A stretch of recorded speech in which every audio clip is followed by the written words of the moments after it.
friends, welcome to Secret of Samaiyal. இன்னைக்கு நம்ம பார்க்க போறது ஒரு வித்தியாசமான ஒரு கிரேவி ரெசிபி. இந்த காய் நம்ம சவுத் இந்தியால அவ்வளவா நம்ம யூஸ் பண்றது இல்ல. இது வந்து நார்த்ல ரொம்பவே பிரசித்தமா யூஸ் பண்றாங்க. இதோட பேர் வந்து டிண்டா. டிண்டால நம்ம இன்னைக்கு கிரேவி செய்ய போறோம். இது வந்து ஒரு சொரக்காவோட ஃபேமிலி அப்படின்னு சொல்லலாம். ரொம்பவே டேஸ்டியா இருக்கும்.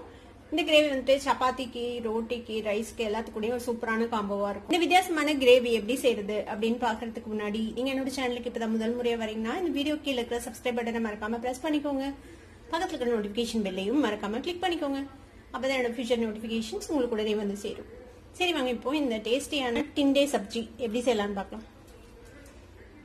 இன்னைக்கு நம்ம இந்த காய் வச்சுதான் நம்ம இன்னைக்கு கிரேவி செய்ய போறோம். இதோட பேர் வந்துட்டு இங்கிலீஷ்ல ஆப்பிள் கார்ட் அப்படின்னு சொல்றாங்க. ஹிந்தில வந்துட்டு இதோட பேரு டிண்டா அப்படின்னு சொல்றாங்க. தமிழ்ல நான் தேடி பார்த்த வரைக்கும் இதோட பேர் எனக்கு கண்டுபிடிக்க முடியல. யாருக்காவது தெரிஞ்சதுன்னா கண்டிப்பா எனக்கு கமெண்ட்ல சொல்லுங்க. இந்த காய் வந்துட்டு நம்மளோட கியூசின்ல நம்ம அதிகமா யூஸ் பண்றது இல்ல, அதிகமான இல்ல, நம்ம யூஸ் பண்ணதே இல்ல எனக்கு தெரிஞ்சு. ஆனா நார்த்ல இதை வச்சு நிறைய டைப் ஆஃப் கிரேவி, பொரியல் மாதிரி, சப்ஜி மாதிரி, சுக்கா சப்ஜி மாதிரி எல்லாம் செய்யறாங்க. ரொம்பவே டேஸ்டியா இருக்கும். நம்ம இன்னைக்கு இதை வச்சுதான் நம்ம இன்னைக்கு ஒரு கிரேவி செய்ய போறோம். சப்பாத்தி, ரோட்டிக்கெல்லாம் நல்லா இருக்கிற மாதிரி ஒரு கிரேவி. இது என்ன மாதிரி ஒரு டேஸ்ட்ல இருக்கும் அப்படின்னு உங்களுக்கு டவுட் இருக்கலாம். இது வந்துட்டு நம்ம சொரக்காய், நீர்பூசணிக்காய் அந்த மாதிரி ஒரு ஃபேமிலியை சேர்ந்தது. கிட்டத்தட்ட சொரக்காய் மாதிரி தான் இருக்கும் இது சாப்பிட்றதுக்கு. நீங்க என்ன செய்யணும்னா ஃபர்ஸ்ட் தோலை வந்துட்டு நீக்கணும். இந்த மாதிரி ஒரு பீலர் வச்சு எடுத்தாலே ஈஸியா வரும். இங்க பாருங்க.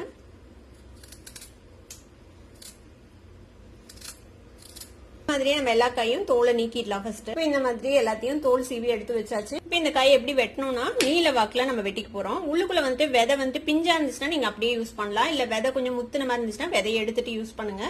இதுல பிஞ்சாதான் இருக்குது, அதனால நான் அப்படியே தான் வெட்ட போறேன். இந்த மாதிரி நீல வாட்டுல இந்த மாதிரி பீசஸா வெட்டிக்கோங்க. உங்களுக்கு இன்னும் சின்னதா வேணும்னாலும் நீங்க வந்துட்டு உங்களுக்கு எப்படி விருப்பமோ அந்த மாதிரி போட்டுக்கலாம். இந்த மாதிரி எல்லா காயும் நம்ம வெட்டிக்கலாம். எல்லா காயும் இந்த மாதிரி வெட்டி வச்சாச்சு. வெட்டின காயை இந்த மாதிரி ஒரு பவுல்ல போட்டு வச்சிருக்கேன். இது கூட ஒரு 1/4 டீஸ்பூன் மஞ்சள் தூள் சேர்த்திக்கோங்க. ஒரு 1/4 டீஸ்பூன் மிளகாய் தூள் சேர்த்திக்கலாம். உப்பு கொஞ்சமா ஒரு 1/4 டீஸ்பூன் உப்பு. இது எல்லாத்தையும் சேர்த்து நல்லா பரட்டி வச்சிடுங்க.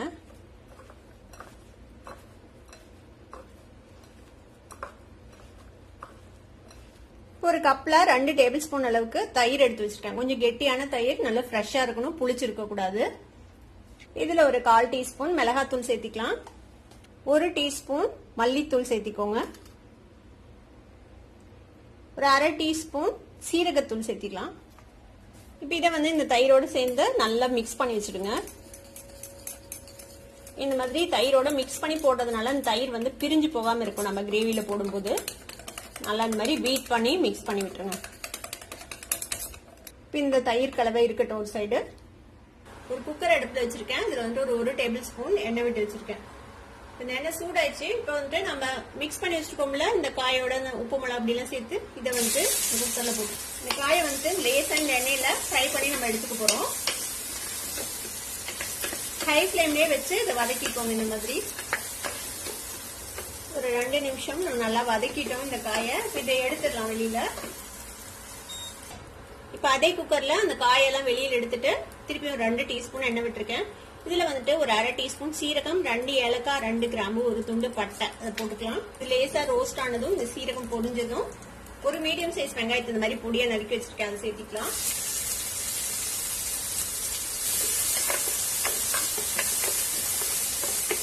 வெங்காயத்தை நல்லா வதக்கி விட்டுருங்க. இதோட சேர்த்தி வெங்காயம் லேசா வதங்கிடுச்சு. இப்போ ஒரு தக்காளியை இந்த மாதிரி ஃபைனா சாப் பண்ணி வச்சிருக்கேன், அதையும் சேர்த்திக்கோங்க. தக்காளியும் நல்லா சாஃப்டா மேஷ் ஆக வரைக்கும் நம்ம இதை வதக்கிக்க போறோம். தக்காளி நல்லா வதங்கிறதுக்காக கொஞ்சம் உப்பு போட்டுக்கலாம். ஃப்ளேமை கொஞ்சம் மீடியம் பண்ணி வச்சு மூடி வச்சு நம்ம கொஞ்ச நேரம் வதக்கலாம். தக்காளி அப்படியே அந்த ஸ்டீம்ல வதங்கி வேகட்டும். இப்போ ஒரு 3-4 நிமிஷம் ஆச்சு. நம்ம ஓபன் பண்ணி பார்க்கலாம். பாருங்க, தக்காளி ஓரளவுக்கு மசிஞ்சு வெந்துருச்சு.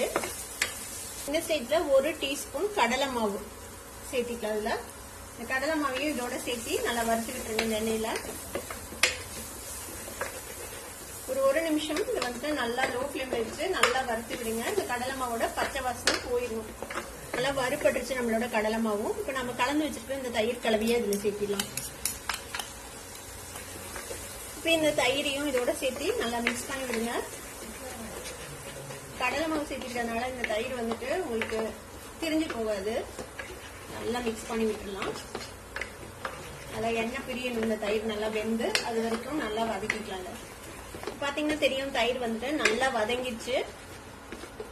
இப்போ இதுல வந்துட்டு தேவையான அளவுக்கு தண்ணி விட்டுக்கலாம். நம்ம ஒரு 1/2 கப் அளவுக்கு தண்ணி சேர்த்திக்கோங்க. இது கூடவே நம்ம ஆல்ரெடி வதக்கி வச்சிருக்கிற இந்த காயை சேர்த்திக்கலாம். உப்பு டேஸ்ட் பார்த்துக்கோங்க. பார்த்துட்டு தேவையான அளவுக்கு போட்டுக்கலாம். ஆல்ரெடி காயில போட்டிருக்கோம். தக்காளி வதங்கும் போது கொஞ்சமா உப்பு போட்டோம். இப்போ கொஞ்சமா சேர்த்திக்கலாம். ரொம்ப கம்மியா பத்தல. நல்லா மிக்ஸ் பண்ணி விட்டுருங்க. கிரேவி கன்சிஸ்டன்சி பார்த்துக்கோங்க. இன்னும் கொஞ்சம் தண்ணி தேவைப்பட்டா நீங்க ஊத்திக்கலாம். இன்னும் கொஞ்சம் தண்ணி விட்டுறேன். இப்போ இது கூட ஒரு டீஸ்பூன் அளவுக்கு கசூரி மேத்தி காஞ்ச வெந்தய இலை எடுத்து வச்சிருக்கேன். இதை கிரஷ் பண்ணி இதுல சேர்த்திக்கலாம். கூட ஒரு 1/4 டீஸ்பூன் கரம் மசாலா பொடி, கொஞ்சமா இஞ்சி இந்த மாதிரி நறுக்கி வச்சிருக்கேன். இந்த இஞ்சியும் சேர்த்திக்கலாம். அதுல எல்லாத்தையும் ஒரு மிக்ஸ் பண்ணி குக்கர் மூடி ஒரே ஒரு சவுண்ட் விட போறோம். குக்கர் லிட் போட்டு மூடி ஒரே ஒரு விசில் நம்ம வேக வைக்க போறோம். வேகட்டும், அதுக்கப்புறம் நம்ம பார்க்கலாம். ஒரு விசில் விட்டு ஆஃப் பண்ணியாச்சு. நம்ம ஓபன் பண்ணிடலாம். பாருங்க, நம்மளோட சூப்பரான கிரேவி செமையா ரெடி ஆயிடுச்சு. காய் வந்துட்டு நல்லா வெந்திருக்கும். நம்ம குக்கர்ல போடுறதுனால சும்மா வச்சிங்கனாலுமே வெந்துடும். சொரக்கா மாதிரி தான். குக்கர்ல போட்டா கொஞ்சம் ஃபாஸ்டா வேலை முடிஞ்சிடும். அதனால நான் இன்னைக்கு குக்கர்ல போட்டேன். இப்போ இதுக்கு மேல நம்ம கொஞ்சமா கொத்தமல்லி தழை போட்டுலாம். அவ்வளவுதான், நம்மளோட சூப்பரான டிண்டா கிரேவி ரெடி ஆயிடுச்சு. இது வந்துட்டு சப்பாத்திக்கு, ரைஸ்க்கு கூட எல்லாம் நீங்க வச்சு சாப்பிடலாம், நல்லா இருக்கும். இதை நம்ம டிஷ்ஷுக்கு மாத்திடலாம். இது நீங்களும் ட்ரை பண்ணி பாருங்க. ட்ரை பண்ணி பார்த்துட்டு எப்படி இருந்தது அப்படியே கமெண்ட்ஸ்ல ஃபீட்பேக் கொடுங்க. இந்த வீடியோ உங்களுக்கு பிடிச்சிருந்ததுன்னா சப்ஸ்கிரைப் பண்ணுங்க. பக்கத்துல இருக்க பெல் ஐகானையும் கிளிக் பண்ணுங்க. அப்பதான் என்னோட ஃபியூச்சர் நோட்டிபிகேஷன்ஸ் உங்களுக்கு உடனே வந்து சேரும். லைக் பண்ணுங்க, ஷேர் பண்ணுங்க. தேங்க்யூ ஃபார் வாட்சிங் this video viewers. Bye bye.